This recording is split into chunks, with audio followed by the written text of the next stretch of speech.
Hello guys, welcome back to our channel review chit chat. ఈరోజు చెప్పుకునే movie review honeymoon express. ఈ movie అనేది Amazon ప్రైమ్లో అయితే స్ట్రీమ్ అవుతుంది.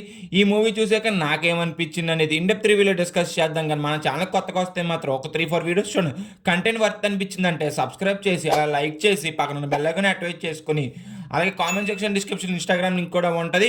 అది కూడా నచ్చితే మాత్రం డెఫినెట్గా అయితే ఫాలో కొట్టండి. అందులో అయితే మంచి మంచి మీన్స్, మంచి మూవీ అప్డేట్స్ అయితే ఇస్తాం ఇన్స్టాగ్రామ్లో. కన్ఫర్మ్ నచ్చితే ఫాలో అయితే కొట్టండి గైస్. ఇంకేం లేదు చేయకుండా ఈ మూవీ యొక్క బేసిక్ స్టోరీ లైన్ ఏంటో చూద్దాం. కమింగ్ టు ద మూవీ యొక్క బేసిక్ స్టోరీ లైన్ ఏంటో, ఒక రోజు సడన్ గా ఇద్దరైతే కలుస్తారు. కలుసుకొని ఇద్దరైతే ప్రేమించుకుని పెళ్లి అయితే చేసుకుంటారు. పెళ్లి చేసుకుని నాకు ఎలాంటి ప్రాబ్లమ్స్ ఉంటాయో తెలిసే కదా. అప్పుడు వీళ్ళకి ఒక ఓల్డ్ కపుల్ అయితే పరిచయం అవుతారు. వాళ్ళకి కూడా వీళ్ళు కూడా హ్యాపీగా ఉండాలనుకుంటారు వీళ్ళ మ్యారేజ్ లైఫ్ అనేది. అప్పుడు ఒక రిసార్ట్ లో అయితే ఉంటారు. ఉన్నాక ఏమైంది అనేది ఈ మూవీ యొక్క బేసిక్ స్టోరీ లైన్. ఏం జరిగింది, ఏం జరుగుతోంది, ఏం జరగబోతోంది నాకు ఇప్పుడే తెలియాలి. మూవీ చూసాక నాకేమనిపించింది అంటే మాత్రం తలకాయ బద్దలైపోతుంది భయ్యా. గ్లాస్ మంచి పట్టరా. మూవీ అనేది అస్సలు అయితే నాకు నచ్చలేదు. చూసినంత సేపు కూడా తలకాయ పోటు వచ్చేసింది. మూవీ చూసినంత సేపు చాలా బోర్ అయితే కూడదు. ఒక క్యారెక్టర్ కూడా మనకు కనెక్ట్ అయితే అవ్వం. చాలా ఫ్లాట్ నెరేషన్ అయితే వెళ్తుంది. చాలా బోర్ అయితే కొడదు తప్ప చాలా సీన్స్ ప్రెడిక్టబుల్ గానే అయితే అనిపిస్తాయి. నా పర్ఫార్మెన్స్ కూడా అంత కనెక్టింగ్నెస్ గా ఎక్కడ కూడా అనిపించలేదు. వాళ్ళ పర్ఫార్మెన్స్ అనేది నాకు మూవీ మొత్తం.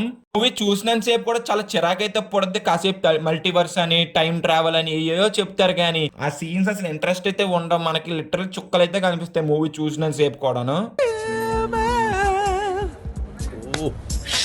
మూవీలో కొన్ని సీన్స్ చూసినప్పుడు సీరియల్లో సాగతీస్తారు కదా, ఈ మూవీలో కూడా అలాగైతే సాగతీసారు. అసలు ఆపండ్రా బాబు, జురాసిక్ పార్క్ లో డైనోసార్ లాగా వదులుతుండు. లిటరల్లీ చిరాకైతే పుట్టిందబ్బా కొన్ని సీన్స్ లో చెప్పాలంటే. మూవీలో కొన్ని క్యారెక్టర్స్ అయితే మాత్రం చాలా ఓవర్ యాక్టింగ్ చేసినట్టు అనిపించింది అబ్బా నాకైతే.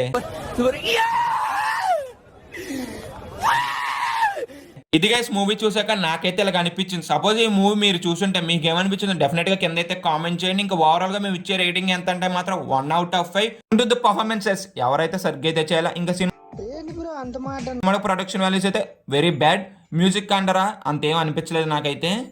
వీడియో చూసారు కాబట్టి నచ్చితే మాత్రం ఒక లైక్ చేసి సబ్స్క్రైబ్ చేసి పక్కన ఉన్న బెల్ ఐకాన్ యాక్టివేట్ చేసుకొని అలాగే comment section, description, Instagram link కూడా ఉంటుంది. అది కూడా కంటెంట్ అయితే ఫాలో అయితే కొట్టండి. బాయ్ గైస్, ఇందనే స్టూడియో. జై హింద్.